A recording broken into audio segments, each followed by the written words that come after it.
Welcome everyone to Spinistry Chat Rat Discussion Edition. I am your host Kevin Lee, and today we have an extremely special guest, Mr. Dana Burch, one of our rat participants who, you've attempted it twice, correct? Or is it Three times. Three times. My mistake, I apologize. And completed it once or twice? Officially, with a time that counts, Yes. would be once. Once. Right. I finished it once before the first year, but I had some issues and had to reroute a few places here and there. But I did make it to Tucumcari. And there is something notable about your one official time, correct? Correct. And what would that be potentially? That would be, I broke the completion record by, I think, over a day at 5 days and just under 11 hours. So under 5.5 days, self-supported. Correct. And straight through on the Rat 1000. That's a heck of an accomplishment.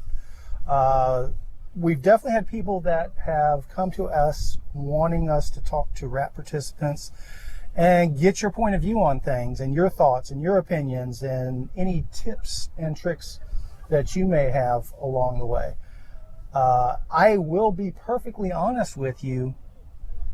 I had no comprehension of anyone doing this in under 5.5 days when we first put it out, when it was the Rat 900-ish, I think 2014.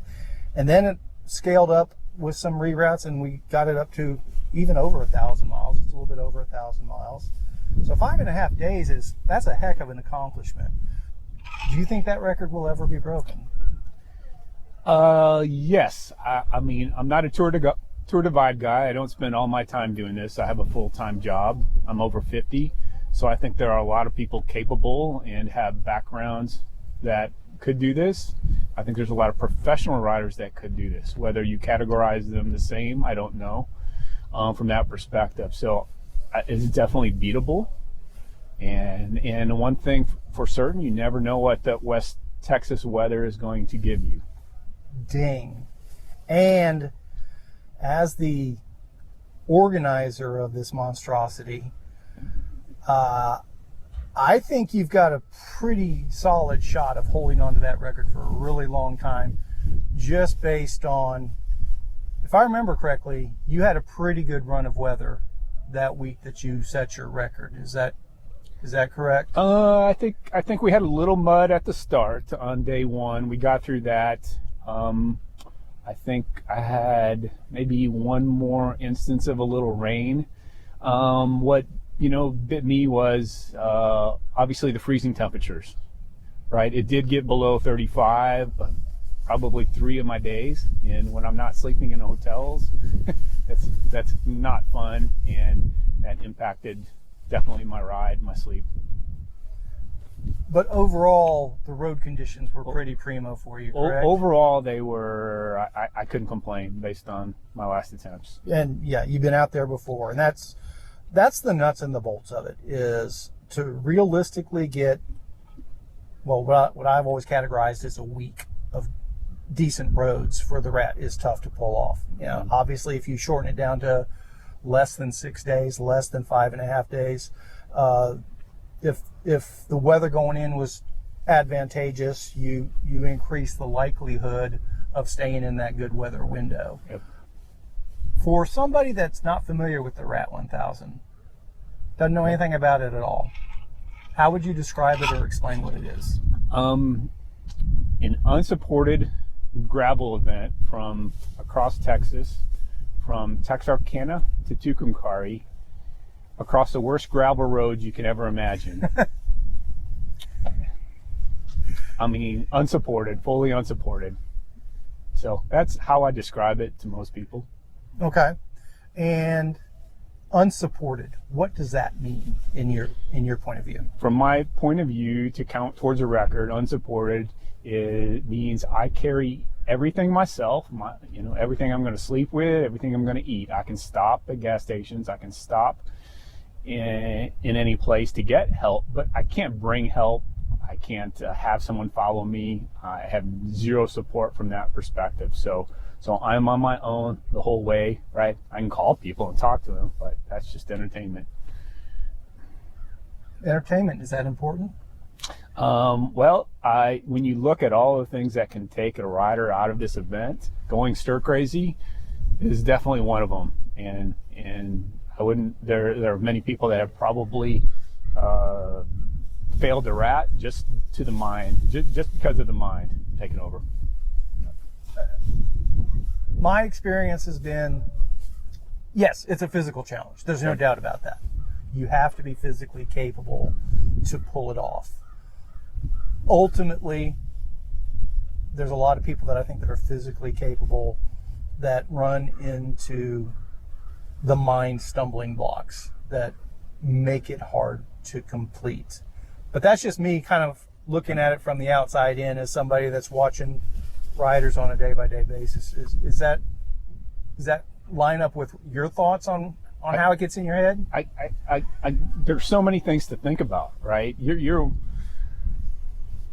there's so many things that can take you out of this event. I mean, your mind is only one of them, but you're constantly processing the roads, your tires, your line, your traffic, dogs, weather, where you're going to sleep at night, injuries. I mean, there's so many things going across your head. Weather conditions, wind conditions, how long, for what direction, that your mind gets into it, right? You're thinking about charging devices, and if you can't process all that, right, you're going to have issues, and it can get to you as much as loneliness can get with you, right? My first time I rode most of the rat with a guy, we coined as Arkansas Matt. So I had someone who accompanied me, and I got to talk to you, and it made it easy. Well, the next 2 times I really didn't have that, right? So music helps. You really have to keep that mind going, and because it can get lonely out there. I mean, the only thing you hear for hours can be coyotes, and and that's a concern. Well, and obviously, since you knocked 1,000+ miles out in less than 6 days, you spent a good bit of time on the roads at night. Yes. What would you say, how many hours per day were you averaging outside of daylight, do you think? I know that might be tough to chase down. Well, I mean, we can kind of reverse engineer it. I probably got 12 hours of sleep across 5 days, 11 hours. Now, not all of that was sleeping. A lot of it is just settling down, eating, massage, bath, clothing, bedding, whatever that might be. But there's not much sleep there. So most nights, we're, I would say on average, 20-hour days for me, give or take. Okay. Obviously not all on the bike, because you have to do other things, but a lot of night riding. A lot of night riding. And when you did sleep, did you, let's say, the 4 hours a day, just for the simple math, did you do that in one sleep, or was that a couple naps a day sort of thing? No, it was once a day. Okay. Right. Except at the second day, it was more like 45 minutes. I was shaking uncontrollably.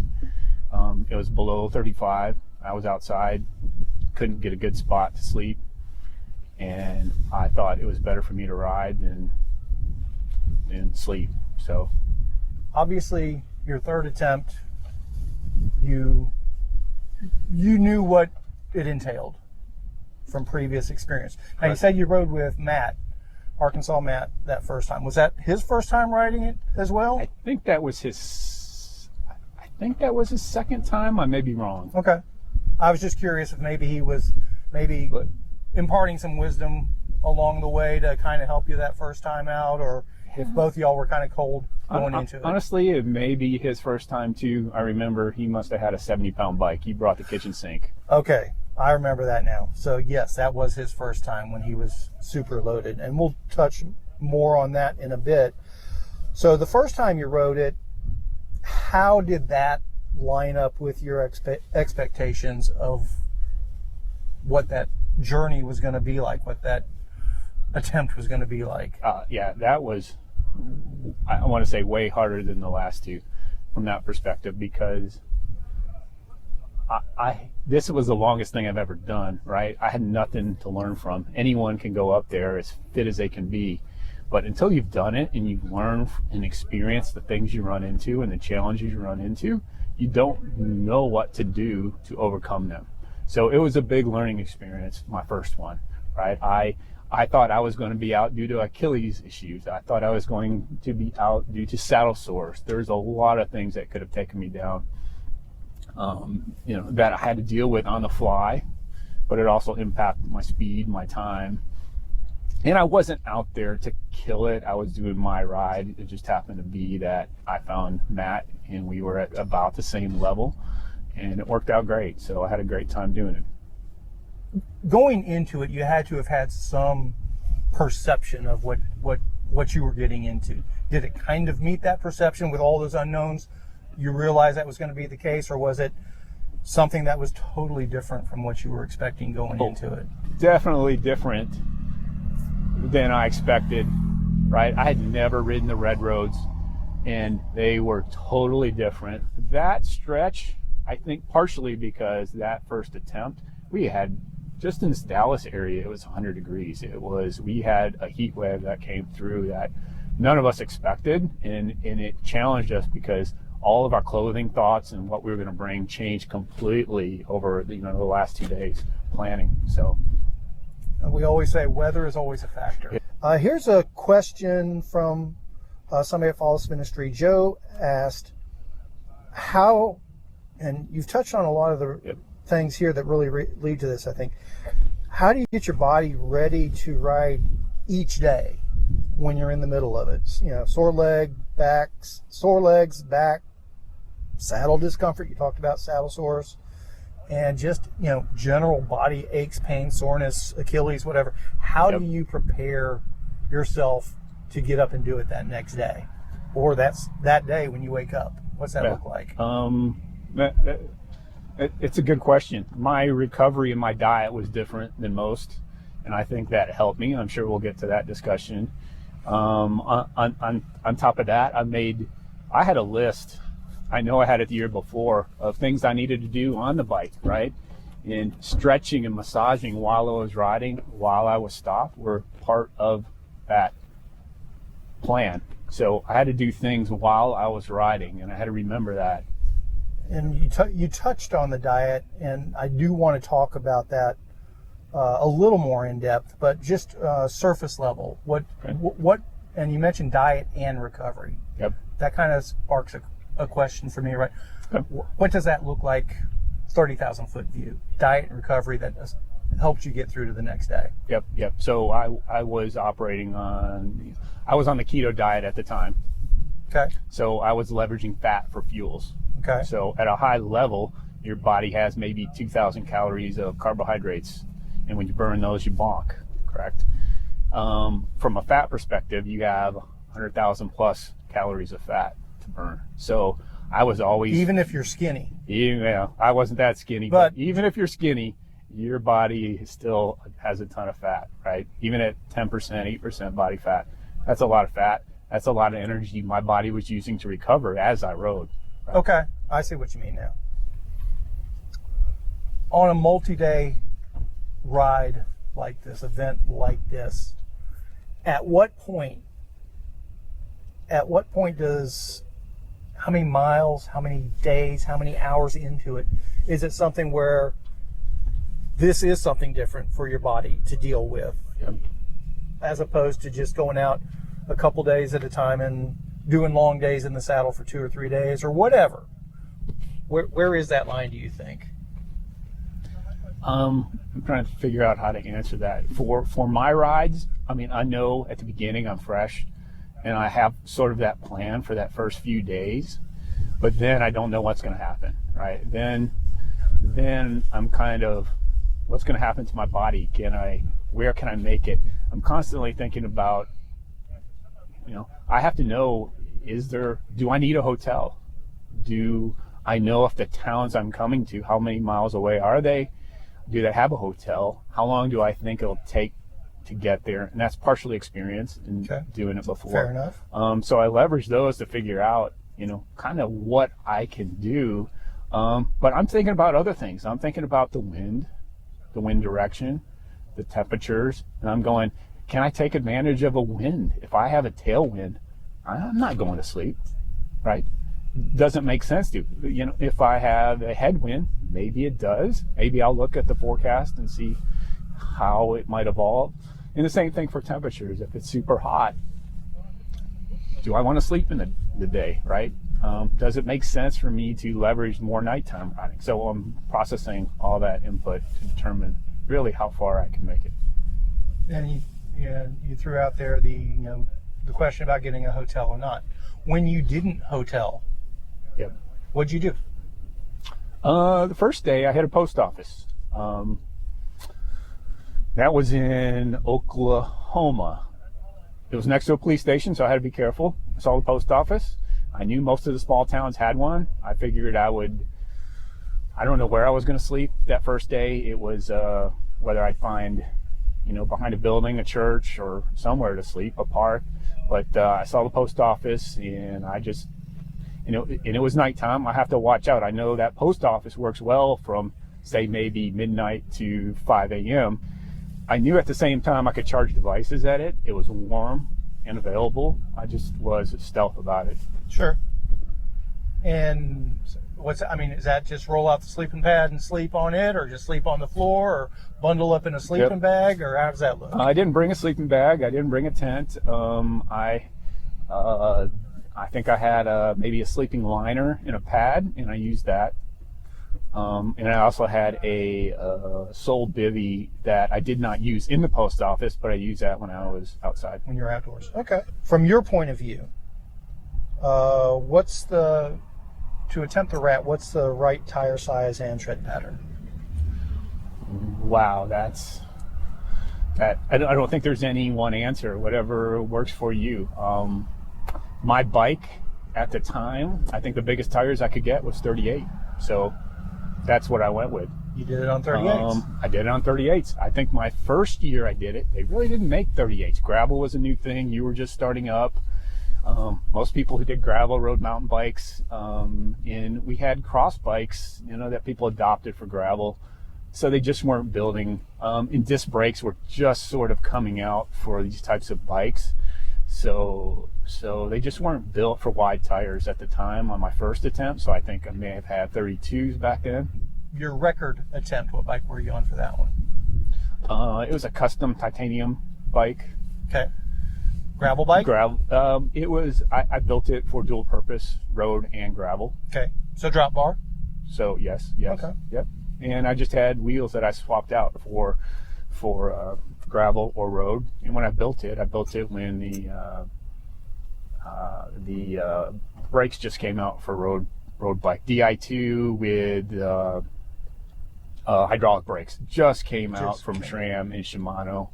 And SRAM had some issues, delayed theirs, so I ended up buying Shimano and putting it together, and I leveraged that.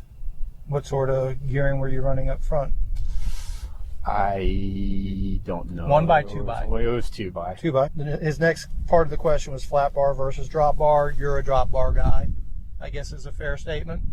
Yes, that's the bike. That's my road bike, that's my gravel bike, so that's what I use. Gave me a lot of options for my drop bars, aero bars too. I was just about to ask. Bars Did you run aero bars? Yes.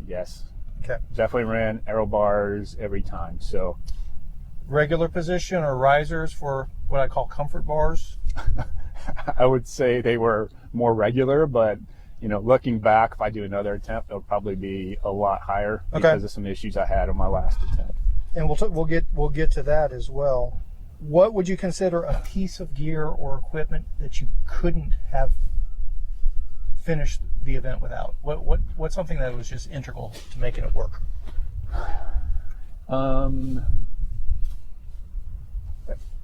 That's tough. I want to say the Sun hub. Okay.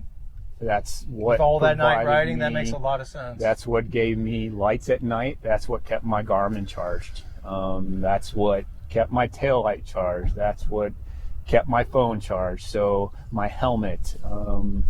There was a lot of electronics that I was swapping around day. So I think that makes a lot of sense, at least on that record attempt, because you were riding so much at night, and you didn't have 12 hours of overnight downtime to recharge batteries and stuff like that. Okay, that makes a lot of sense. Is there anything that, looking back, you go, I shouldn't have brought that along? That was just superfluous. Yeah, I can't. You know what? Out of my 3 rides, I have yet to have a flat tire, and I carry these tubes and CO2. I keep thinking to myself, should I carry this? But I know how important it is. So it's one of those things. I always look back and I go, you know what? Maybe I'll carry just a super lightweight single tube next time. Well, let's go ahead and go a little bit more in depth on your keto diet. And it sounds like you feel that was a contributor for being successful on that last attempt. Would that be a fair statement? Definitely. Okay. Is there anything about the keto diet that you feel was a hindrance to that attempt? I was in an unknown place, even with keto. I mean, how do you have nutrition and fuel for a 5-day event where I'm basically doing an Ironman 5 days in a row, right? I'm getting no sleep. I'm not in a place that even most keto folks can even tell me about right how it works in that situation. So that's where I was struggling with my knowledge. And that's why some things, didn't work like I expected to them, because frankly, I didn't have anyone to resort to give me an example of something that didn't work as expected or hoped for from the keto perspective. What's something that you had to adjust? I think, it's easier when you're eating carbs to replenish that quickly. I'm still burning fat, a lot of fat on the ride, and I do need to replenish that, but it just doesn't replenish as quick. I think is one of the concerns, and for some reason, I wasn't there eating keto the whole time. That wasn't my intent. I was leveraging carbs and fat. Sure. And we can talk about that, but towards the end of the ride, I had a hard time getting energy at all. And whether it was the keto diet, whether it was just the fact that I was so burnt out with so little sleep and so many days of just, beat you up riding nonstop, something there contributed to me struggling towards the end. That to this day, I don't really know how to account for it. Like, I think about challenges I had. I don't know how to overcome that challenge yet. I don't know the solution to it. Maybe it's just more sleep, and that's a challenge in itself. I think that's it's a balancing act. If the goal is to set a record, you're going to have to go into uncharted territory. Is basically what it boils down to. How long had you been practicing the keto diet before this attempt? This might have been kind of my third forte into the keto diet. There's a point when you start keto, it really takes about 2 to 3 months to really get your body to leverage fat for energy. So I had to make sure that I was definitely well into it, and I started probably 3 to 4 months in advance, and I made sure I was following it more to the T as time went on. And I have the luxury of maybe eating a little differently than most, because when you're burning so many calories training and doing these types of things, it's easy to burn through any carb stores you had and put you back into ketosis very quickly. Okay. So did you go keto specifically for the rat attempt, or was that for something else? I think originally I did. I did it because I wanted to figure out how to help my endurance riding. And I've seen some other athletes who have used this to help them. So I knew it could help me, and I think originally I wanted it to help my endurance. But then as it got on, I think I learned more about kind of the health benefits and the diet and how it helped keep me fit, and what I thought about it changed from a health perspective. So I like it, now, I guess, from both perspectives. Are you currently practicing keto? At the moment, I've been, I would say, off the wagon a little more than I want to. So I'm trying to focus back on it. There's a stage I haven't talked about. It's called metabolic flexibility. Well, I don't really want to be in ketosis as much as I want my body to be able to leverage fat and carbohydrates as energy. Okay. Right now, your body is just set up for carbohydrates. It takes a long time to be able to adapt to burning fats for energy. And at the same time, you don't lose it immediately. So I want a place where I'm eating low carb, also in some level of ketosis on and off, where I can kind of keep in that spot where if my carbs do burn out, I'm still burning fat for energy. And I've had a lot of months, many months, where I'm just kind of in that state where I'm flexible enough to number one, I think when you get into the state, you no longer have hunger pains, right? That's one of the big benefits you notice from ketosis or even very low carb eating is hunger pains go away. So I'm not hungry. And if I do eat little carbs, I burn them on my ride and I continue to burn fat. And it's kind of like I get two fuels in one. So where you see the athletes on these big events, they're eating both fats and carbohydrates to get the benefits of both. It's kind of like a super fuel for you at the time. So yes, I was eating carbs in the rat itself to leverage both fuel sources. But leading up to that, it definitely wasn't. I mean, what would be your guesstimate of how many calories a day you were burning during the rat? I mean, I don't know. I guess you just have to take a number like 800 and multiply it by 20, maybe a little less. I mean, the process of eating, I'm probably burning calories. Your body is so wrecked, right? It's kind of like when you stop exercising, you're still burning calories. I mean, it's safe to say it's an 8,000 to 10,000 calorie day, isn't it? Easily. Okay. I think so. And you had touched on it earlier. After the rat, you had some physical issues to deal with? Correct. Tell us about that a little bit. Well, what did you run into? Well, I think everyone has physical issues during the ride. It's whether you can overcome them while you're, as soon as you experience them, you really have to think about, why am I in this situation, and do something. Because if you don't, it's going to overtake you quickly.